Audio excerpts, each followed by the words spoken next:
Pakistan Peoples Party UAE کی جانب سے دبئی میں یوم پاکستان کے حوالے سے پروقار تقریب منعقد ہوئی۔ اس میں آزاد کشمیر کے اپوزیشن لیڈر چودھری محمد یاسین سمیت پارٹی رہنماؤں اور جالوں نے بھی شرکت کی۔ اسی پر دیکھیں گے سید مدثر خوشنود کی رپورٹ۔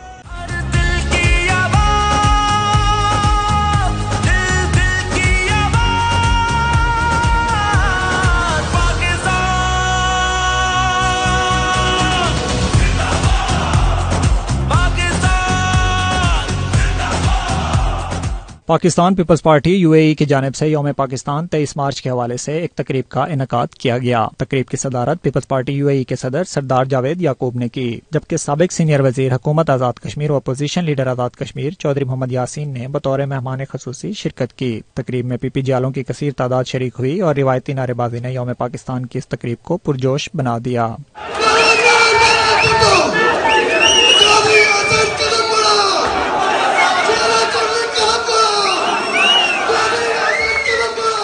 اس موقع پر اپوزیشن لیڈر آزاد کشمیر چودھری محمد یاسین نے 92 نیوز سے خصوصی گفتگو کی۔ ان کا کہنا تھا آزادی کشمیریوں کا بنیادی حق ہے۔ بھارت کی 7 لاکھ فوج جبر سے کشمیریوں پر تسلط جاری نہیں رکھ سکتی۔ انشاءاللہ کشمیر جلد آزاد ہوگا۔ قائد اعظم محمد علی جناح کے بعد اگر پاکستان کو کوئی قیادت ملی ہے، کوئی لیڈرشپ ملی ہے تو وہ شہید ذوالفقار علی بھٹو تھے، اور شہید ذوالفقار علی بھٹو نے جس انداز میں ملک پاکستان کی خدمت کی، پاکستان کو ایک نیوکلیر طاقت بنایا، اور دنیا کا پہلا اسلامی ملک ہے جو نیوکلیر طاقت ہے۔ اللہ کے فضل و کرم سے پاکستان جو ہے انشاءاللہ پراسپیرس کر رہا ہے، ترقی کر رہا ہے، اور انشاءاللہ ترقی کرے گا۔ بلاول بھٹو زرداری ہمارے فیوچر کے لیڈر ہیں۔ پیپلز پارٹی مڈل ایسٹ کے صدر میاں منیر ہانس نے 92 نیوز سے گفتگو کرتے ہوئے کہا، آج جیالوں کے جوش نے ثابت کر دیا کہ وہ اپنے قائد بلاول بھٹو زرداری کی قیادت میں ایک فولادی قوم کے طور پر ابھرے ہیں۔ جس طرح آج جیالوں کا جوش تھا اور جس طرح پاکستان پیپلز پارٹی کے نوجوان یوتھ کے سب یہاں پر جمع تھے، اور اتنی بڑی تقریب میں یوم پاکستان کے لیے پیپلز پارٹی کی طرف سے، اور میں سمجھتا ہوں کہ پاکستان کے لیے سب ایک ہیں۔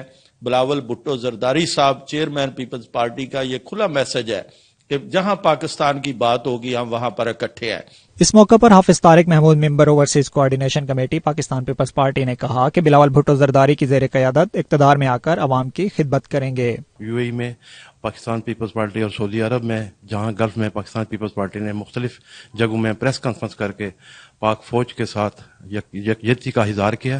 انشاءاللہ ہمیں وہ وقت دور نہیں جو شہید بھٹو نے پاکستان کو اور آزاد کشمیر کو ویژن دیا تھا کہ 1000 سال بھی اگر ہمیں کشمیر کے لیے جنگ لڑنی پڑی تو ہم جنگ لڑیں گے۔ پیپلز پارٹی UAE کے جنرل سیکریٹری خادم شاہین نے اسٹیٹ سیکرٹری کے فرائض سر انجام دیے، جبکہ پیپلز پارٹی مڈل ایسٹ کے انفارمیشن سیکرٹری ذوالفقار علی مغل اور دیگر رہنماؤں شفیق صدیقی، راشد چغتائی، فضل دورانی، اورنگزیب چودھری، نیاز شانگلہ، شینی دورانی، زاہدہ ملک، سجاد شاہ، اسلم ملک اور PYO گلف کے صدر فاروق چیچی نے یوم پاکستان پر پاک فوج کو خراج تحسین پیش کیا۔